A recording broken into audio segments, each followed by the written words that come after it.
Hi and welcome back for another CottageCutz video tutorial. Today I am featuring a mini slimline card using one of the dies from the spring release available now over in the Scrap and Cottage.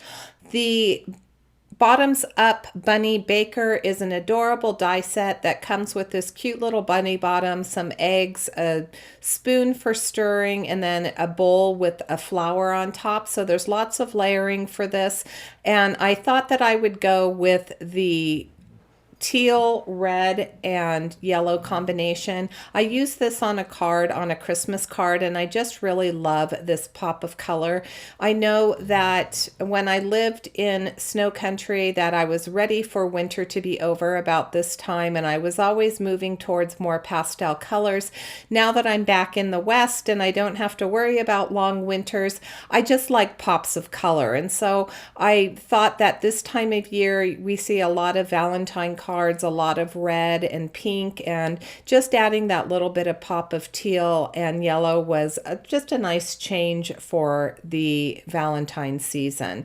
I am coloring the bottom pads of the bunny's feet. As I've mentioned before, the Cottage cut dies come with layers to make them more dimensionable naturally, so you don't need to add foam tape to get more of a 3D type of feel to these dies. And having that layer underneath for the pads of the feet really is one of those dimensional elements that I always talk about. I started for the bunny, I started with my E35 and I was blending out some other lighter E30 markers, and I thought that there was just way too much contrast, so I brought in an E37 to darken it up, and I just extended my shadows a little bit further in and then blended out with that E35 and 33. I used the same E37 and 35 on the bottom of the feet, and as always I'm going over the outside edges, and in the case of the feet, the pad marks are cut out, so I did need to go around the inside with one of my E35, I think is the marker that I used to go around the inside of that. Once I finished with that, this was quick and easy coloring. It was super easy to put this little bunny together. I thought that this would make a really cute birthday card. It also would make a sweet anniversary card, or just a way to say that, you know, I'm missing you and I'm wishing you a very nice day. For the bottom of for the bunny's tail that's going to go on his bottom, I did use an E30 to color in that bunny tail. I wanted to add some flowers to the background of this, and I'm going to color all of the flowers the same way. This particular flower is the one that I'm going to use for the bowl. You can see the colors on the screen. I started by adding the darkest color to the center, and I just felt like I wanted a little bit more definition to the flower, and in order to get that feeling of those separate petals, I did use that darker teal color, and I went down the center where each of the petals dipped so that I could define those petals, and I like the way that it added just that little bit of dimension to the flower. So as I was mentioning, I thought that the background would be really cute if I created kind of my own little pattern paper, and I'm going to use those flowers again. This time I'm going to cut them out. I think I cut out about 10 of them to begin with, and I'm going to color them the same way, but I'm going to use 2 of the red markers. I'm going to use that dark burgundy red that I used to define the lip of the bowl and the bottom section of that bowl. And then I'm going to use, I think, either an R27 or a 29 to go over that so that I have a nice contrast. And again, I'm going to add each of the petals to those flowers so that I get that little bit of definition. I've shown this before, but I do use, this isn't a Cricut per se mat, but it's one of those die cutting mats that has stickiness on it, and it really helps hold my images in place to make coloring nice and easy. I did want to mention that I do take it over to my sink every once in a while, and I do use a scrub brush and some Dawn dishwashing soap, and I do clean it off because, you know, when you get that red ink on there especially, it can cross-contaminate when you start using other colors. So I do try to just clean it off between uses every once in a while when I'm using some really strong colors.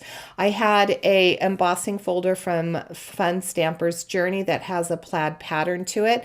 This layer of cardstock is going to be 2.5 by 5.5 inches, and I'm going to add those florals to it. Now, a couple of times you can see on those florals where pieces of the petals are cut off. That's just because my paper slipped when I was running it through my die cutting machine, but I wasn't really worried or concerned about that because I am going to cut off some of these flowers, so I am going to off hang them, and I'm making sure that those ones with the flat straight edges, that I do hang those off the side so that I can cut them down, and you won't even notice that they didn't cut properly when I die cut them. So no harm, no foul.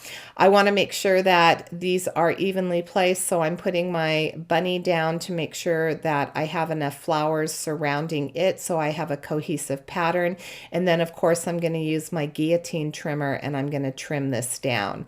Now the next layer is going to be that yellow gingham, and I did cut that down to 2 3/4 by 5 3/4, and then that finished red card base, that's cut down to 3 by 6. So my mini Slimline is going to be a 3 by 6 card, and I thought that that was the perfect size to house this little image.